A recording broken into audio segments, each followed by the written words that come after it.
Pues estamos aquí dándoles la bienvenida para nuestro último programa de esta serie, que vamos a hablar sobre el alimento y el mestizaje en todo lo que es la religión católica y además otras religiones.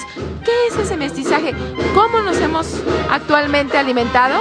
Bueno, pues de esto se va a tratar el programa de ahora, y desde aquí, desde Xochimilco, en este Día del Niño que le celebran al Niñopa, vamos a dar la bienvenida. Así que comenzamos, acompáñennos.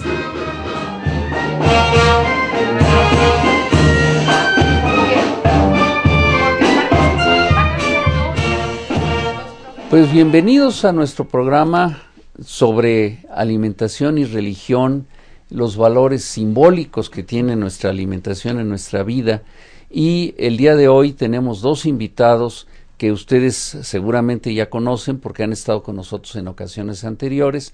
En primer lugar está la doctora Ana Bella Pérez Castro, que ella es investigadora del Instituto de Investigaciones Antropológicas, es doctora en antropología, es docente del posgrado en antropología de la UNAM, ha colaborado mucho con otras entidades de la UNAM, sobre todo en Yucatán, con la Facultad de Filosofía y Letras, ha tenido una actividad muy importante y es una de las grandes estudiosas de los mercados y del intercambio de alimentos en México.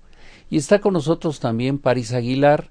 Él es docente en la Universidad Autónoma de la Ciudad de México, es etnólogo, tiene la maestría en etnología y es colaborador frecuente en este programa. De hecho, él fue el conductor del programa anterior que ustedes seguramente vieron, y les doy la bienvenida a los dos. Gracias. Lo que vamos a tratar hoy es un tema muy interesante que es continuación del programa anterior. Es decir, de qué manera la religión, la ideología, se ha manifestado y se sigue manifestando en nuestra manera de comer ya en el México contemporáneo. Lo que vamos a tratar de ver son algunos temas concretos, que es lo que están ustedes viendo en la pantalla, cuáles son las costumbres, tradiciones y en las celebraciones religiosas durante el siglo XIX y el XX, el simbolismo y el sincretismo de los nuevos prácticas rituales en el siglo XX y la alimentación y la religión en el medio urbano y en el mundo globalizado de la actualidad, pero en el caso concreto de México. Les recuerdo a ustedes que este programa está muy interesado en recibir sus llamadas, sus comentarios. Esto nos alimenta mucho, para usar un término propio de este programa. Además tendremos un obsequio para ustedes. En la pantalla van a aparecer los teléfonos a los cuales pueden ustedes comunicarse. También hay posibilidad de comunicarse con nosotros por correo electrónico, y por correo electrónico, a los que tengan la fortuna de tener este medio de comunicación, a los que nos escriban, a los que nos llamen y nos den su número de correo electrónico, a cambio les mandaremos el recetario de este programa. Como ustedes han constatado, en cada programa ofrecemos un recetario distinto, pero ligado con lo que se trata en el programa, de tal manera que las recetas que ustedes tendrán hoy son diferentes a las de las semanas anteriores, pero están relacionados con lo que es la alimentación y estas cuestiones ideológicas y religiosas en el México actual. Entonces pasemos ya a nuestra entrevista. Pues lo que ocurre en México es algo muy interesante. Es decir, México es un país que, claro, en el siglo XVI recibe de manera violenta y después pacífica a los europeos, sobre todo españoles, a los esclavos africanos. Más tarde tenemos un largo contacto con Asia a través de la nao de Filipinas, pero siglo XIX y XX siguen llegando migrantes. Es decir, nos llegan migrantes de Europa, de Estados Unidos, de Asia, últimamente, digamos, en la segunda mitad del siglo XX, huyendo de muchas situaciones difíciles en Sudamérica, nos llegan migrantes de varias partes de Sudamérica, y esto influye en nuestra manera de comer.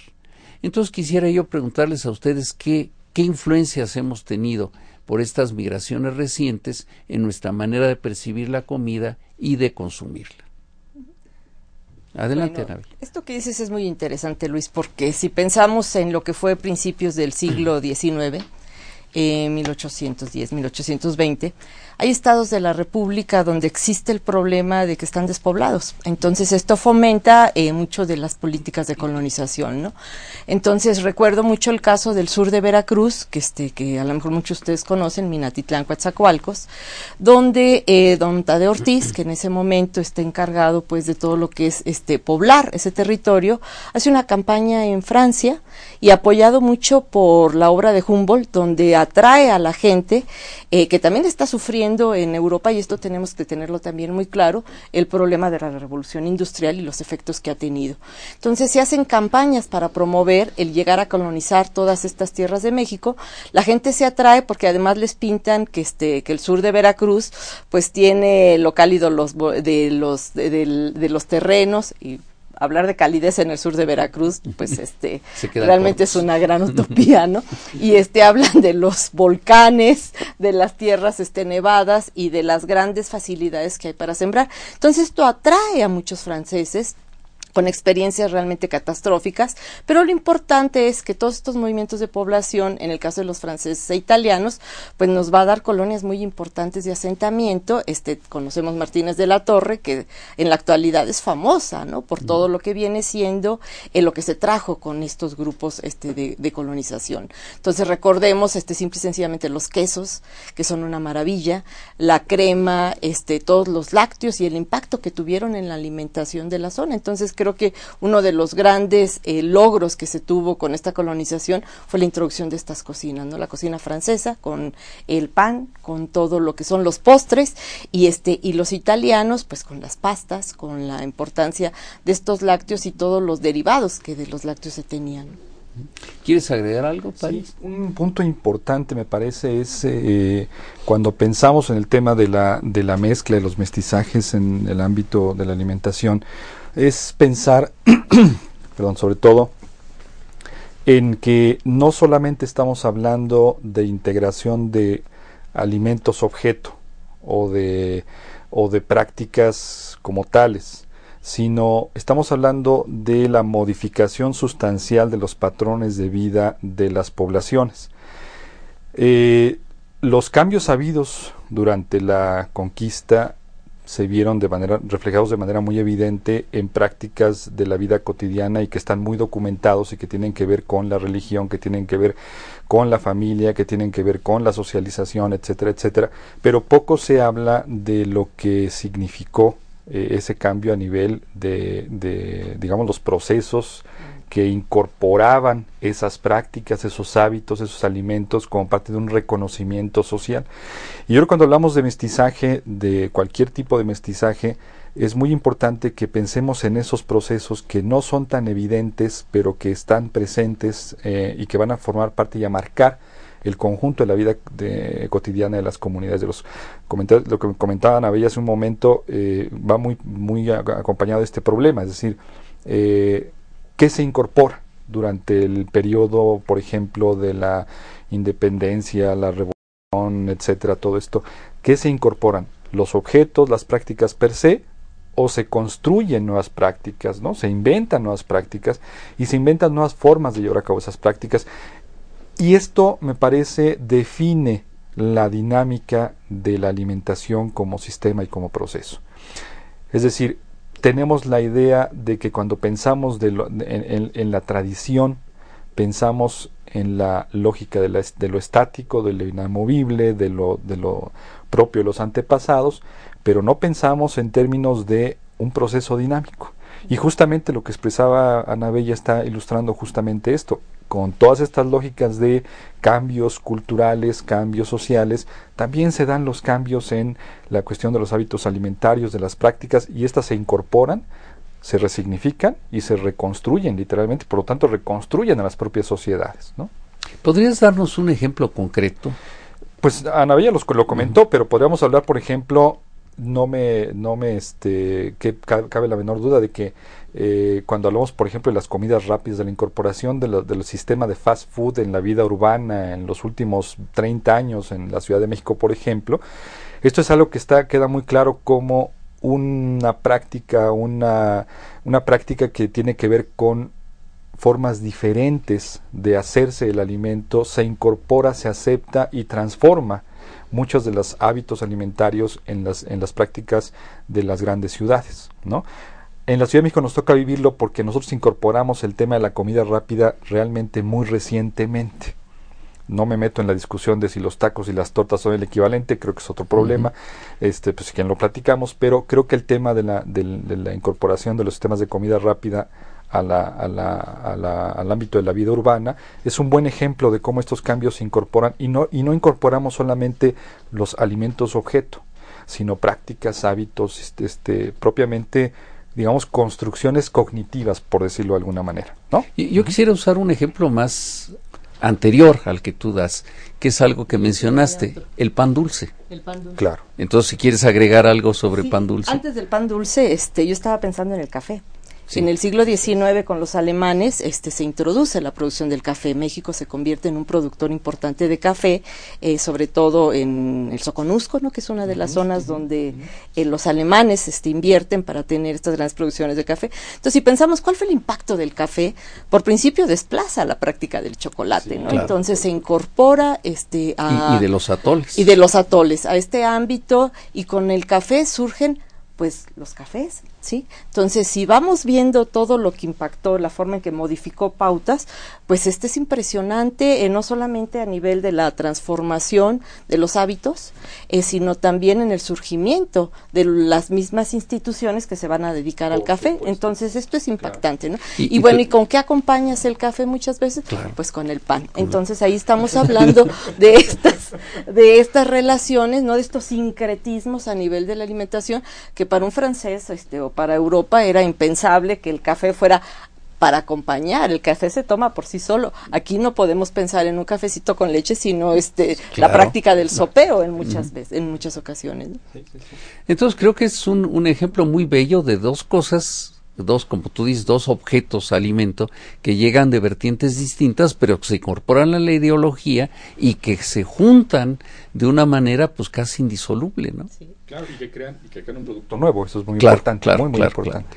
Entonces, ahora vamos a pasar a un video que nos han preparado justamente sobre lo que Yapsi Arias anunció al principio, la fiesta del Niñopa en Xochimilco. Entonces lo veremos y después continuaremos conversando.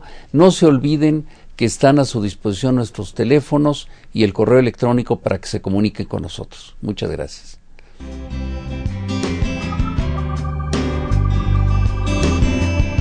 Bueno, se puede pronunciar de las dos maneras, Niñopa o Niñopan, que significa niño del lugar, niño del pueblo. Empezamos con el 2 de febrero, que es Día de la Candelaria, donde se hace el cambio de mayordomía. A continuación luego viene lo del 30 de abril y en diciembre que se celebran las 9 posadas, su arrullada y su adoración de reyes. Bueno, pues estas celebraciones ya llevan más de 400 años, ya que a partir de, pues se cuenta que desde la colonia fue donde surgió nuestro niño. Entonces estaba en manos de un hacendado de aquí de Xochimilco, en el cual él le festejaba pues sus fiestas. Entonces al parecer al morir él, lo dona al pueblo de Xochimilco y es donde ahí surgen los mayordomos. Se lleva una lista de futuros mayordomos, pues uno llega y lo solicita y es como así va uno, bueno, se integra a ese comité de mayordomos. Para ser mayordomos del 2012 nos apuntamos en el año de 1983. Es una lista muy larga de espera, pues en el cual pues el tiempo nos va ayudando a prepararnos para cuando llegue el momento, pues ya estamos listos para recibirlo en casa. Como católicos es una gran dicha que Dios esté aquí con nosotros y en cual compartirlo con toda la comunidad, tanto aquí de Xochimilco como de otras delegaciones. Aparte de que también es una responsabilidad muy grande porque pues nuestro niño significa mucho para nosotros, es un tesoro valioso para los xochimilcas, en el cual pues se requieren de muchos cuidados. Nuestra vida cambia porque todo el tiempo se lo dedicamos, ahora sí que es para él. Este año es dedicado a él, nuestra vida privada pues se pierde un poquito. En esta ocasión se lleva a cabo con toda la participación de los vecinos del barrio, en el cual se realiza una kermés y cada familia ofrece algún platillo, puede ser pastel, arroz de leche, quesadillas, tacos de carnitas, etcétera. Es muy variable en esta ocasión porque es tipo kermés. La mayor parte puede realizar el mole con arroz, las carnitas o el pollo en barbacoa, que eso es lo más tradicional que se ofrece a las personas. Todo lo que le ofrecemos él lo acepta y no hay, para él no hay algo en especial. Todo lo que sus fieles le ofrecen, él lo recibe con amor y cariño, ya que así se lo demostramos nosotros.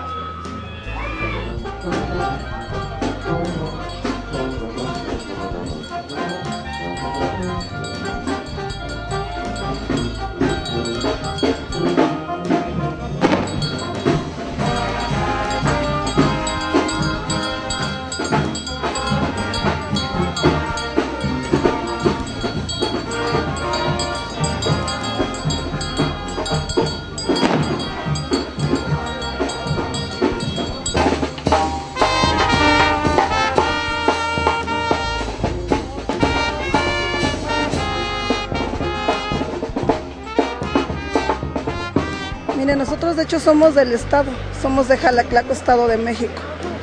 Pero pues más que nada son tradiciones, creencias y costumbres que tiene uno.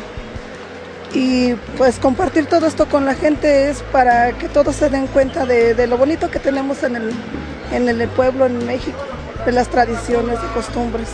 Más que nada es para eso también. Y es que al niño nosotros le tenemos mucha fe y nos ha hecho muchos milagros el niño, ¿eh? Y cada año nosotros este día siempre le traemos sus dulces. Y nosotros trabajamos todo, hacemos todo esto. Sí. Y nosotros nos sentimos muy contentos y tranquilos de ofrecerle eso al niño. Y aquí está su canastita para él, mire, también así hacemos nosotros allá. Yo hago grandes, chicas, como usted quiera, trae de todo. El niño cuando él no está contento, le ve toda la carita descolorida, amarillo, y cuando él está contento está bien chapeadito.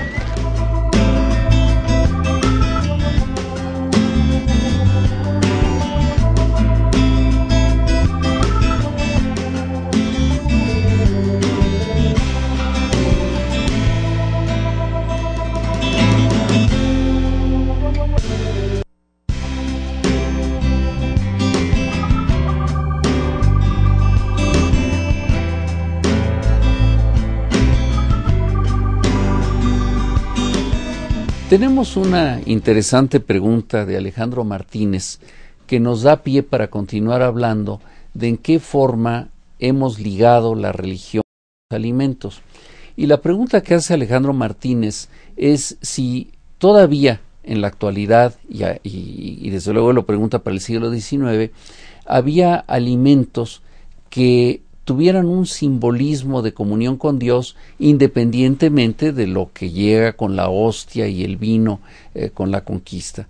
Entonces, por favor, ¿qué pueden decirnos sobre esto? Sí, bueno, yo me voy a referir, porque la pregunta me da pie para ello, a lo que vendría siendo más esta idea de deidad en los pueblos indígenas, no tanto esta idea de Dios como en el mundo católico, sino recuerdo mucho el caso de la Huasteca, donde Tapia Centeno en el siglo XVIII, un poco antes del XIX, casi para terminar el XVIII, va a la Huasteca a realizar como una especie de cuestionario, porque les interesa ver si hay todavía estas prácticas idólatras, ¿no?, en relación a las deidades, y una de las que le interesa es la relación que tienen con el maíz como la deidad principal, ¿no?, la deidad que tienen los huastecos. Entonces una de las preguntas es si han incensado al maíz. Entonces insiste mucho en estas prácticas para ver qué tanto siguen ligados a lo que vendría siendo pues este pensamiento. ¿Podrías agregar algo? Sí, en ámbito rural en la actualidad, por ejemplo, todavía es evidente que la cosecha tiene mucho que ver con el tema de la relación con todo este tipo de festividades, ¿no? Es decir, la ofrenda que es de alimentos que tienen que ver con la cosecha está directamente vinculada, pero me refiero a dos ejemplos muy concretos y rápidos para tratar el tema del amaranto y el tema del chocolate. El amaranto, que fue, digamos, interrumpido su consumo durante un buen periodo de varios siglos y reformulado muy recientemente, tenía una vinculación directa con estas prácticas, pero sobre todo el chocolate. El chocolate tiene, sí tiene esta continuidad en términos de esta relación con el, digamos, comunitarismo religioso. Está presente en las fiestas y está presente en lugares muy curiosos, como por ejemplo en el Valle del Mezquital, con la fiesta del chocolate en Ixmiquilpan, una zona que no es productora de chocolate, por ejemplo, pero que tiene ya institucionalizado desde hace relativamente poco tiempo el consumo del chocolate dentro de la propia fiesta religiosa. Lo interesante del chocolate es que va cambiando de significado. Es decir, hoy tenemos muchos datos del papel tan importante que jugó el chocolate en los mayas prehispánicos, pero después tenemos el dato precioso del siglo XVI y XVII de que se consume dentro de las iglesias católicas. Es decir, al grado de en los conventos, por ejemplo. Y en los conventos, desde luego, y ligamos mucho el chocolate con el catolicismo. De hecho, había una marca de chocolates en los años 40 y 50 que se llamaba Los Canónigos, y el chocolate Morelia hoy todavía es, digamos, la imagen es una religiosa. Pero lo interesante era que las señoras consumían chocolate dentro de la iglesia para poder aguantar los largos sermones, y claro, los sacerdotes se enojan y hay toda una serie de anécdotas al respecto. Yo quisiera que siguiéramos adelante con el tema central de hoy y que Ana Bella nos relatara de qué manera todavía hoy ella ha visto la liga de alimentación con religión, y por favor no estamos hablando necesariamente de una religión católica ortodoxa, sino de cómo el catolicismo y otras religiones se han adaptado y se han convertido en otra forma de práctica diferente a la que, digamos, nos preconizaría Roma o alguna otra iglesia. Pues hay muchos ejemplos, Luis, pero ahorita el que tengo más presente es, por ejemplo, la Semana Santa, y antes de la Semana Santa el carnaval en la Huasteca. Todos sabemos que el carnaval fue algo que se trajo con la conquista, sí, que el carnaval no es originario de México, y que hace rato se mencionaba, ¿no?, la forma en que muchas de las prácticas que se trajeron de las tradiciones y las culturas se resignificaron. Y el carnaval es uno de esos eventos que se resignificó en la Huasteca. Entonces es muy interesante, por ejemplo, en el pueblo de Yagualica, ver la práctica del carnaval. El carnaval se realiza días antes de Semana Santa, de acuerdo a lo que es el calendario católico, y el primer día es muy interesante ver cómo empieza a salir la gente disfrazada, y aquí empieza también lo que es el sincretismo, ¿no?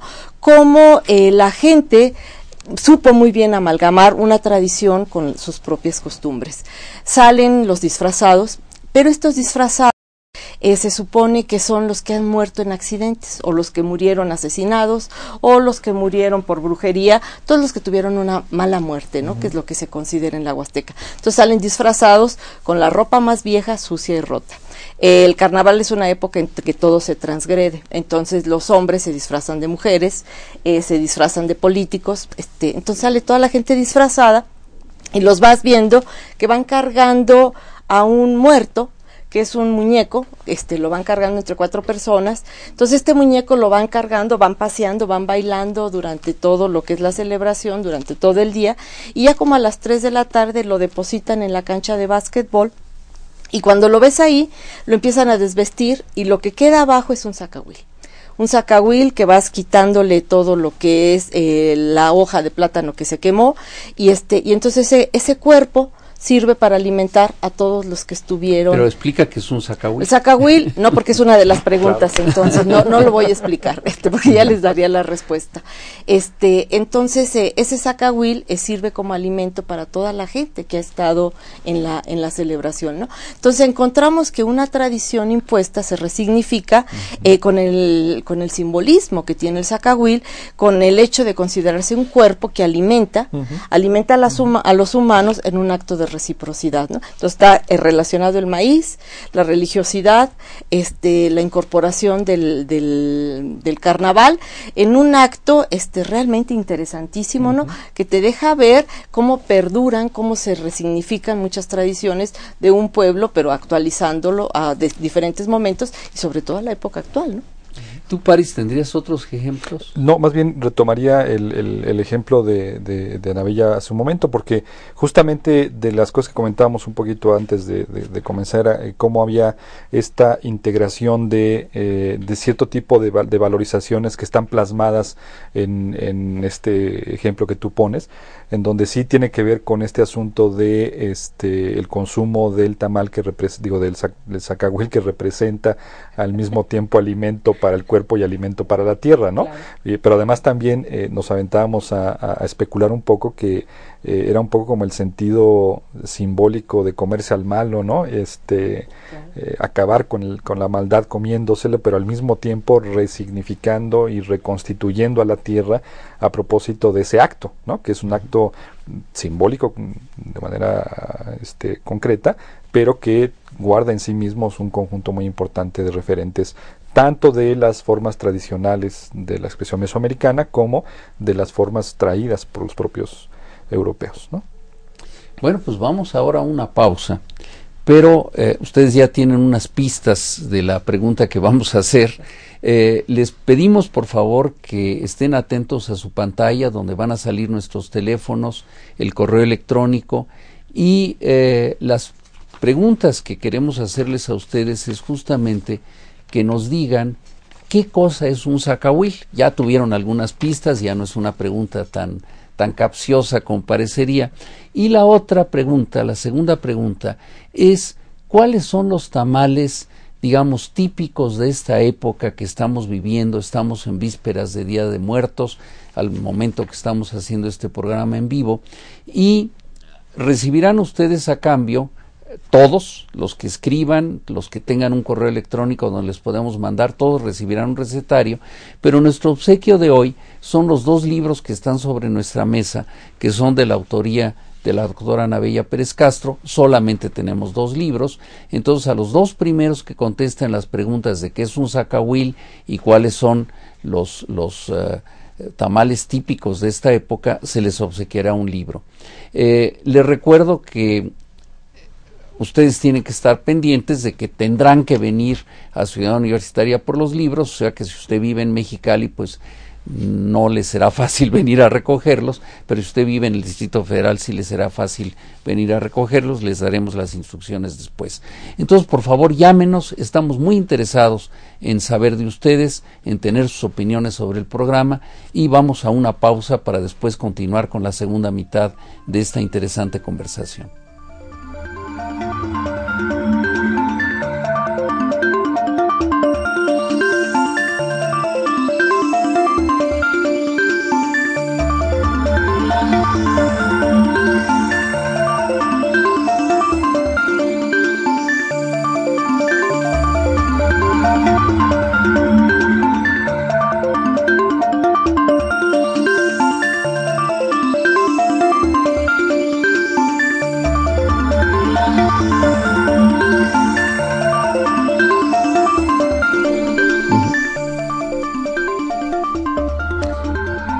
Continuamos con este programa en relación con lo que ha ocurrido entre ideología, creencias, costumbres, religión y alimentación, digamos, a partir del siglo XIX y en la actualidad.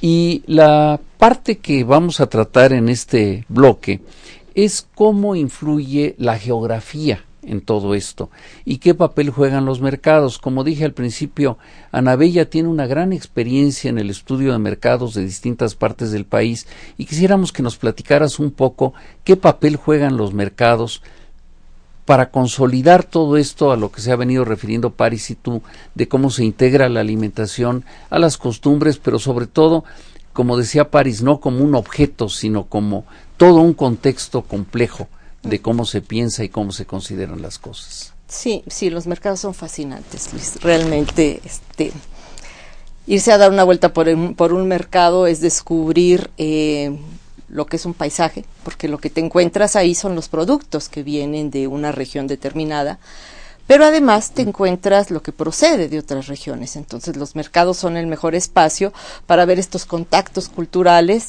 que tienen su antecedente, y no quiero pasar por alto la importancia que tuvieron los arrieros, ¿no? Los arrieros, como los que conectaban regiones, llevaban de un lado a otro productos y que ponían en contacto a las sociedades con los sabores, con los aromas, con los colores de otros lugares, y que muchas veces esto influía para introducir nuevos productos en las regiones. Entonces, los mercados en la Huasteca, obviamente encontramos productos propios de las temporadas, productos que son originarios de Mesoamérica, pero también productos que fueron incorporados, como puede ser la producción de mango, que es un producto importante que se incorporó, la producción de piña. Encontramos también productos muy locales, obviamente el maíz, el frijol, las diferentes variedades de los maíces, de los frijoles, y encontramos también lo que es la periodicidad y la forma en que las tradiciones influyen en lo que se consume en los mercados. Por ejemplo, ahorita para Día de Muertos, pues es una maravilla ir a un mercado, porque te vas a encontrar desde las flores, la gran variedad de flores de cempasúchil, que no son de la Huasteca, sino que proceden de Puebla. Los importantes cultivos de flor de cempasúchil proceden de la Huasteca. Y a nivel de productos, de Puebla, a nivel de productos, pues te vas a encontrar todo aquello que se va a colocar en la ofrenda. Entonces, pues te encuentras sobre todo el pollo, la carne de pollo, que tiene una gran diversidad de lugares donde se vende, y que uno pensaría, bueno, pero si la Huasteca, normalmente los altares se coloca lo que se produce en el ámbito doméstico, pero pues obviamente los mercados han facilitado mucho esta labor de que si no cuentas con las gallinas, con los pollos que se van a incorporar, bueno, pues lo encuentras en el mercado. Se encuentran la variedad de panes, los panes con figuras de muerto, que es muy interesante, ¿no? La forma en que se van haciendo figuras, porque se van a colgar de los arcos que se van a poner en las ofrendas.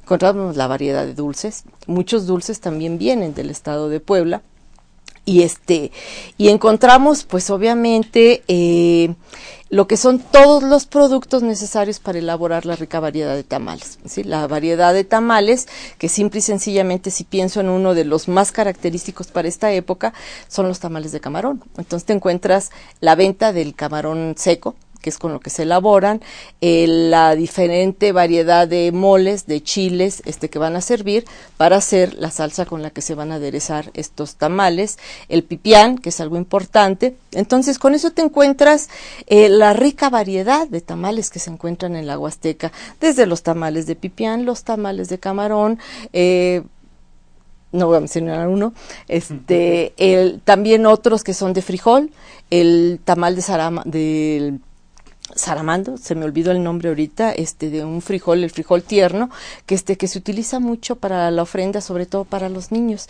Entonces, los mercados te proyectan la importancia que tienen según la celebración que se va a hacer.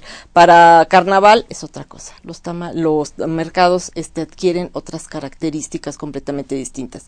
Si nos vamos a Yucatán, es otro mundo también. Yucatán es otro espacio donde encuentras una diversidad de productos que se han incorporado también, pero obviamente no puedes entender Yucatán sin lo que viene siendo el papel que juega el achiote como uno de los productos importantes para aderezar todo lo que son los alimentos, y la carne de puerco, ¿no? Que es una de las comidas principales para los yucatecos. Entonces, sí, los mercados son la expresión, no solamente lo que se produce a nivel local, sino de esta rica variedad que se ha incorporado de productos que los comerciantes llevan a los mercados, y que incluso podemos ver cómo estos comerciantes juegan un papel importante también en el proceso de migración. La gente que migra a los Estados Unidos necesita consumir lo que les confiere identidad. Entonces, esos productos que les confieren identidad, pues obviamente están muy lejos, y aquí se favorece esta salida de comerciantes que van a abastecer a los mercados de Estados Unidos los productos que necesitan estos inmigrantes. Entonces, cuando tú vas a San Francisco, pues te puedes encontrar la rica variedad de productos que necesitan los yucatecos, porque finalmente uno de los grupos importantes que han estado desarrollándose en el ámbito productivo ahí en San Francisco proceden de Yucatán. Y digo en el ámbito productivo porque dicen que de los mejores cocineros que se surten en los restaurantes chinos, pues son yucatecos, porque ellos saben muy bien dominar lo que es lo dulce con lo picante. Entonces que se han complementado muy bien con las necesidades de la cocina asiática, ¿no? En San Francisco. Entonces vemos cómo pues los mercados y los comerciantes, como los que surten a los mercados, juegan un papel de difusores, de articuladores de economías, ¿no? Y cuando hablamos de mundo globalizado, pues no lo podemos entender este mundo globalizado si no hacemos referencia al papel que juegan los mercados. Claro. De hecho, creo que ya cambió el nombre de ese estado de los Estados Unidos, ¿no? Sí, creo que sí. Dicen que ahora se llama Mixtecalifornia por la cantidad de mixtecos que hay ahí. Ajá. Vamos a ir a una pausa, pero antes quiero pedirles a ustedes, vamos a ver un video, pero quiero decirles a ustedes que esto que ha dicho Anabella es muy importante. Visiten los mercados. Miren, una ruta preciosa es comenzar por el mercado de Coyoacán, seguirse a Milpalta, después subir por la carretera, por los pueblos de Milpalta, llegar a Mecameca, que ya es la sierra, es una parte alta, y después descender hacia Cuautla, y en Cuautla encuentran ustedes otro mundo porque ya es tierra caliente, y observar esa diferencia de mercados. Ir cerca de Toluca, antes de llegar a Toluca, a Santiago Tianguistenco, es otra maravilla. Hay muchas posibilidades, pero vamos ahora a un video que nos va a llevar a un mundo un poquito diferente, pero muy relacionado con lo que estamos viendo, y después volveremos a que Paris nos hagas más comentarios sobre el tema que estamos viendo.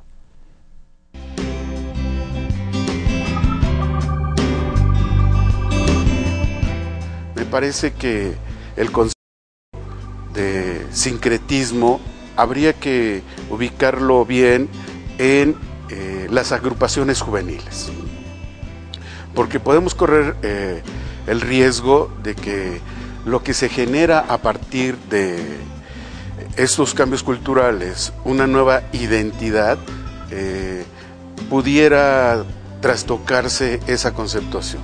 Las identidades comunitarias son históricas, dinámicas, heterogéneas y múltiples, de tal manera que tienen un asentamiento regular. Pero las tribus urbanas, justamente el espacio se simboliza a partir de la reunión para el desarrollo de actividades en la que destaca mucho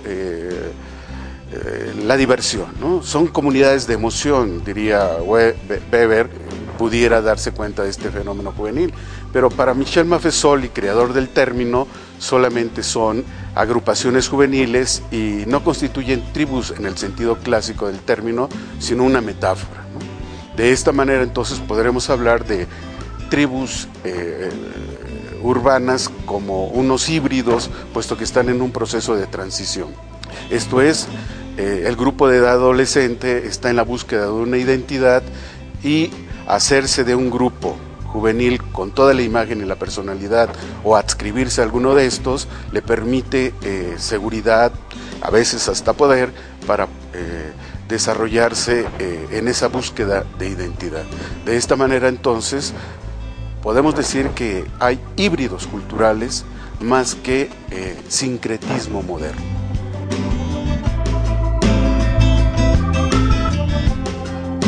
En el CCH podemos identificar sí agrupaciones juveniles, pero que van desde los grupos de amistad hasta lo que se ha dado a llamar tribus urbanas. Cada una de estas pues, define toda una serie de pautas de comportamiento, ¿sí?, que van desde el calzado, la vestimenta, el arreglo personal. Pero, ¿qué papel juega el alimento dentro de estas agrupaciones juveniles? Satisfacer una necesidad, pero que en el acto de consumir alimentos reproducen todo un conjunto de momentos de constitución del grupo, como cuáles: integración, cohesión social. De esta manera, la convivencia no es una simple convivencia, es una manera de integrar, de cohesionar al grupo, y donde el alimento se convierte en un medio para lograr esa integración social. De esta manera, mientras se come, se puede platicar de cómo vamos en la escuela, qué problemas personales tienen, con la familia, con los maestros o entre los propios compañeros. De esta manera pueden dar salida a muchos de los problemas, porque el grupo da confianza, seguridad y, como decíamos hace un momento, a veces hasta poder.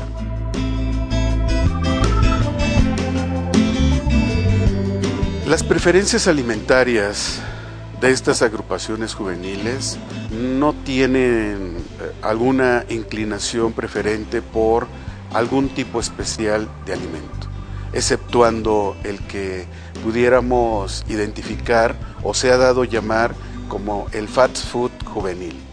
Esto es, los alimentos de preparación rápida, como son pizzas, hot dogs, hamburguesas, sopas instantáneas y demás.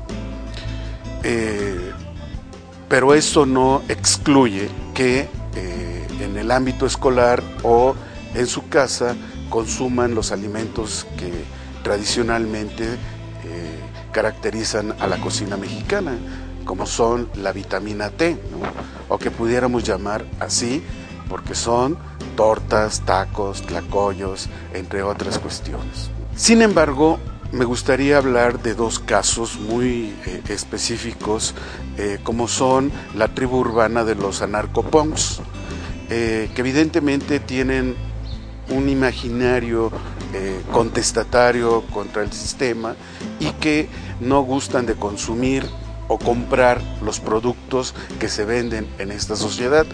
Justamente tienen una aversión a la misma, por lo cual en muchos de los casos ellos prefieren sembrar y cosechar y por consecuencia consumir sus propios alimentos.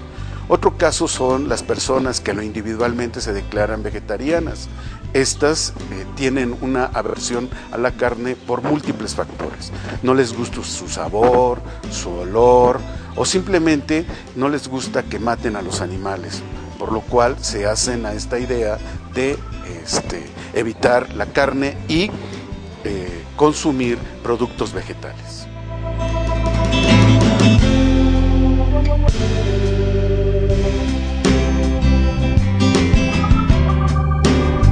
Pues nos da mucho gusto la cantidad de llamadas que estamos recibiendo de ustedes, y desde luego muchos de ustedes acertaron a las respuestas, pero tenemos que escoger solamente las dos primeras que llegaron, porque pues tenemos solamente 2 libros. Las respuestas eran casi obvias. Uno de ellas era cuál era el zacahuil, y es desde luego este tamal gigantesco que se hace en la Huasteca, que es un tamal que lleva un relleno muy variado, pero con pollos enteros, con puerco, con res, con varias carnes, y que pues prácticamente lo cargan, como decía Ana Bella, o en una especie de camilla o en carretillas, porque justamente lo que se trata es que sea un tamal que sirva para dar de comer a muchas personas al mismo tiempo y que tiene un papel muy importante. Y la segunda pregunta, pues cuáles eran los tamales típicos de esta época, y bueno, claro, el más mencionado en las respuestas es el de frijol, que efectivamente por favor piensen que todo eso está ligado con las cosechas, con las temporadas del año, etcétera. Hablaron también aquí, por ejemplo, una de las respuestas ganadoras habla de los tamales de chivo en el norte, que son propios de esta época, y entonces los dos ganadores son Jesús Álvarez Vázquez de Tlalpan y Marisela Ortiz de Ixtapalapa. Les daremos, por favor, aquí está, en los dos está su correo electrónico. Yo les enviaré las instrucciones de cómo llegar al Instituto de Investigaciones Antropológicas, donde pueden recoger los libros.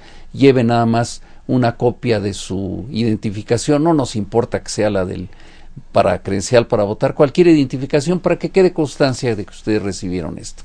Y entonces ahora quedan abiertos desde luego los teléfonos y el correo electrónico. Recuerden que a cambio de sus llamadas, a cambio de su correo electrónico, les enviaremos el recetario correspondiente, pero ahora le pedimos a Paris que amplíe un poco esto que acabamos de ver. Ana Bella comentó primordialmente una parte muy importante de cómo los mercados funcionan en esta suerte de vínculo entre los elementos del entorno, como facilitadores e incorporadores de otros tipos de hábitos, costumbres, prácticas y elementos a la lógica alimentaria.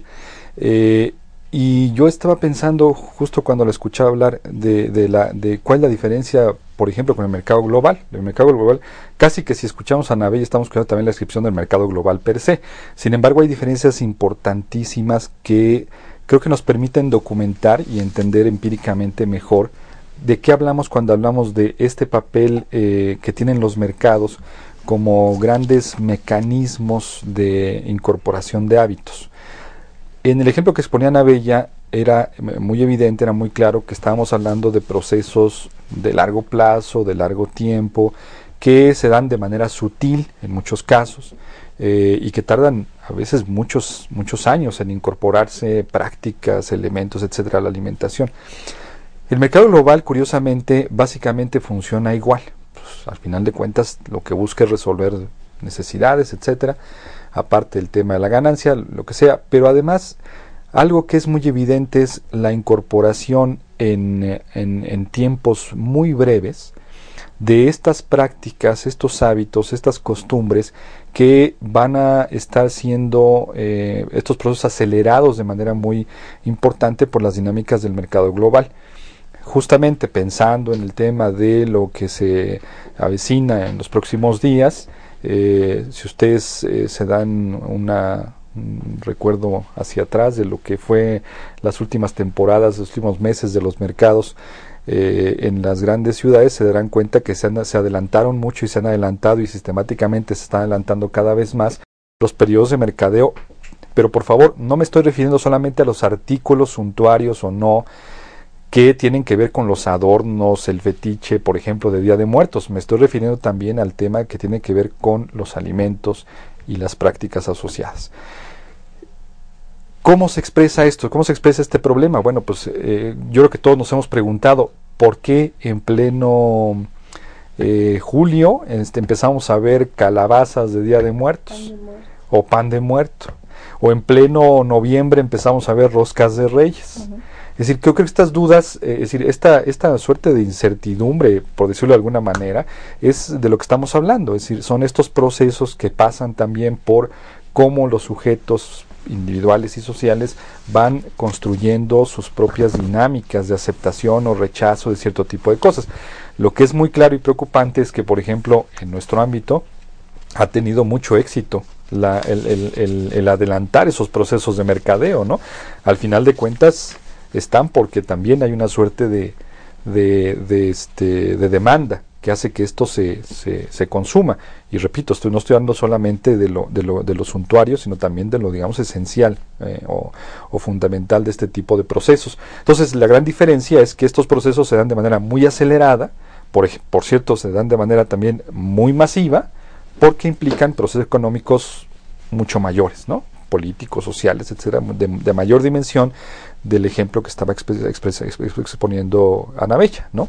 Y creo que es un elemento de contraste que nos permite entender también dos formas de dinámica del mercado distintos, ¿no? A nivel cultural y a nivel económico. Y lo que acabamos de ver, que nos presentó Miguel Ángel Cecilio, de cómo en un ambiente tan pequeño como un CCH, pues los que expenden los alimentos tienen que responder a las necesidades, a los gustos, a la ideología de sus consumidores, en este caso una variedad de estudiantes del CCH, ¿no? Claro. Ese es un dinamismo, digamos, micro y macro, ¿no? Sí. Sí, y también tendríamos el auge que ha tenido ahorita, por ejemplo, toda la introducción de comidas donde se incorporan las ensaladas, ¿no? Donde esto no existía, ¿no? O hasta hace unos años realmente no era importante el consumo de ensaladas, y ahorita en cualquier lugar te encuentras que tienes todos estos productos de germen, de ensaladas, que se han incorporado como una demanda de la gente que los incorpora también por problemas obviamente de lo que viene siendo la obesidad, ¿no? Entonces, como una táctica empleada también por la publicidad para favorecer estas políticas en contra de la misma, ¿no? Entonces, yo quiero rescatar esto que ha dicho Ana Bella, porque es muy importante. Normalmente sabemos por la prensa, por todos los medios, que estamos viviendo una epidemia muy grave de obesidad y de diabetes y de otra serie de cosas. Pero dense ustedes cuenta que la solución no necesariamente viene de afuera, del gobierno, de las empresas, sino, como tú dices, la demanda de nosotros consumidores puede jugar un papel muy importante en cuál es la oferta. Por supuesto. Entonces, para usar un término que no me gusta, pero que hay que reconocer que se está usando ahora, hay que empoderarnos y tratar de resolver este asunto nosotros mismos.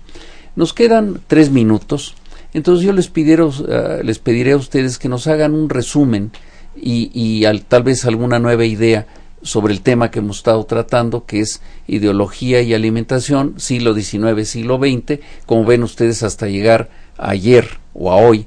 Entonces, por favor, Ana Bella, ¿qué nos podrías decir? Sí, a mí me gustaría mucho rescatar esto que tú dices de la alimentación, vista desde lo que es la religión, la ideología, pero sobre todo verla en función de la cultura, ¿no? Entonces creo que la alimentación no podemos entenderla en forma aislada, como algo que fuera algo curioso, sino tenemos que verla como parte de un sistema. Entonces yo creo que esto es lo que quiero rescatar, que en cualquier época la alimentación responde a un sistema donde está integrado la ideología, la cultura, la identidad y la sociedad, ¿no? Entonces eso es lo que a mí me gustaría concluir en esta forma de ver los alimentos. Y por otro lado, aunque el tiempo es muy breve para poder extendernos mucho más en ejemplos y en reflexiones, a mí me parece que yo resaltaría 2 cosas fundamentales. Uno, cuando se hablan de cambios, de incorporaciones, estamos hablando de procesos muy complejos que no solamente están en el ámbito de la ideología. Y la otra cosa que yo resaltaría es que al mismo tiempo hablar de ideología no es solamente hablar del mundo de las ideas. Es decir, la ideología caso es una forma de expresión de procesos de cambio muy complejos que se dan a nivel del sujeto y a nivel de la colectividad, y en el ámbito de la alimentación me parece esto también aplica y es parte de una reflexión que tenemos que hacer desde las humanidades, las ciencias y las humanidades, acerca de cómo estos procesos afectan a los sujetos y a las colectividades. Pues muchas gracias. Agradezco entonces a nuestros invitados de hoy, la doctora Ana Bella Pérez Castro, investigadora del Instituto de Investigaciones Antropológicas, profesora del posgrado en Antropología de la UNAM, al maestro Paris Aguilar, profesor de la Universidad Autónoma de la Ciudad de México, también colaborador muy activo del Instituto de Investigaciones Antropológicas y de este programa. Y lo que quiero simplemente darles a ustedes como conclusión es que se den cuenta que cada vez que ustedes comen están haciendo algo más que consumir alimentos. Están ustedes expresando su ideología, están ustedes relacionándose con el resto del mundo, con su propia comunidad, con su familia, con el entorno, y por lo tanto, pues, cada vez que coman, piensen ustedes en lo trascendente de ese acto, que no es solamente algo que hacemos para sobrevivir o estar sanos, sino que va mucho más allá, como lo muestran los estudios antropológicos. Muchas gracias y nos veremos en la próxima serie.